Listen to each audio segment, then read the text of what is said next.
নমস্কার বন্ধুরা, আমাদের চ্যানেলে আপনাদেরকে স্বাগত জানাই।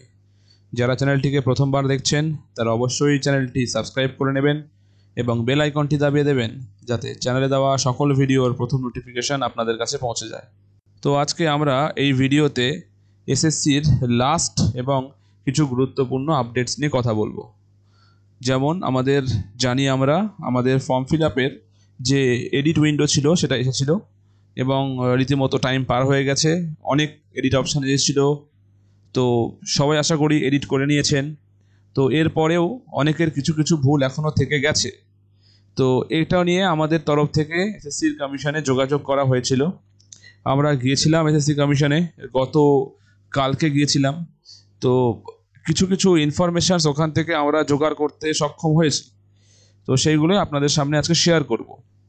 তো প্রথম যেটা প্রশ্ন আমাদের ছিল যে যদি কারোর ছবি বা সিগনেচারে এখনও ভুল হয়ে থাকে, সবার আগে বলে দিই, ছবি বা সিগনেচারের ভুল বলতে যদি ছবি আপলোড হয় সিগনেচার আপলোড না হয়, আর যদি সিগনেচার আপলোড হয় ছবি আপলোড না করে থাকে, এইটাকে বলা হচ্ছে ভুল। এটা বাদে অন্য কোনো কিছু কিন্তু ভুল নয়। আপনি যদি ছবির নিচে সিগনেচারটাকে এডিট করে লাগিয়ে দিয়ে ছবি আপলোড করেন তাও চলবে, অথবা সাদা কাগজের ওপরে ছবি রেখে তার নিচে যদি আপনি সাইন করে সেটাকে একটা ছবি তুলে আপলোড করেন তাও চলবে।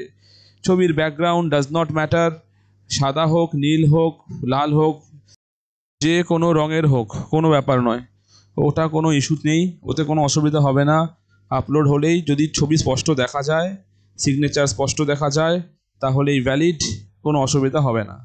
এবার যাদের এখনও পর্যন্ত এটা হয়নি, মানে যদি কেউ এরকম না করে থাকেন যে সিগনেচার আপলোড হয়েছে আপনার শুধু, কিন্তু ছবি এখনও আপলোড হয়নি, অথবা ছবি আপলোড হয়েছে কিন্তু সিগনেচার আপলোড করেননি, তারা অতি সত্বর এই এসএসসি কমিশনে গিয়ে যোগাযোগ করুন। ওখান থেকেই পারবে আবার এই প্রবলেমগুলো সলভ করতে, আদারওয়াইজ আর কোনোভাবে সম্ভব নয়। এটা একটা। সেকেন্ড, যেটা যদি কারোর একাডেমিকে ভুল হয়ে থাকে, তো যেটা শুনলাম আমরা, আবারও বলছি, শোনা কথা, নিঘাত আমরা চেয়ারম্যানের সাথে কথা বলি না, হেল্প ডেস্কে যিনি বসে থাকেন তার সাথে কথা বলা হয়। তো ওনার কথা অনুযায়ী যাদের একাডেমিকে ভুল থাকবে তাদের পরীক্ষায় পাশ করার পর যখন ডকুমেন্ট ভেরিফিকেশানে কল করা হবে, তখন সেই ডকুমেন্ট ভেরিফিকেশানে তাদের সমস্ত ধরনের প্রবলেমসকে ঠিক করে দেওয়া হবে। তার জন্য তাদেরকে অবশ্যই অরিজিনাল ডকুমেন্টসগুলো সঙ্গে আনতে হবে। এটা হলো একটা ব্যাপার। আর একটা জিনিস যেটা জানার ছিল আমাদের, যদি কেউ কারোর নাম ভুল লিখে থাকেন, বানান বা বাবার নাম, মায়ের নাম, যেগুলো আছে মোট কথা নামের দিক থেকে, তাহলে বলছে যদি এরকম নামের দিক থেকেও কোনো ভুল হয়ে থাকে, সেটাও যখন ডকুমেন্ট ভেরিফিকেশান হবে, উপযুক্ত ভ্যালিড ডকুমেন্টস যদি শো করানো যেতে পারে, সেটা ওয়াইজ ওরা ওখানে ঠিক করিয়ে দেবে। এটা নিয়েও কোনো ভয়ের কিছু নেই।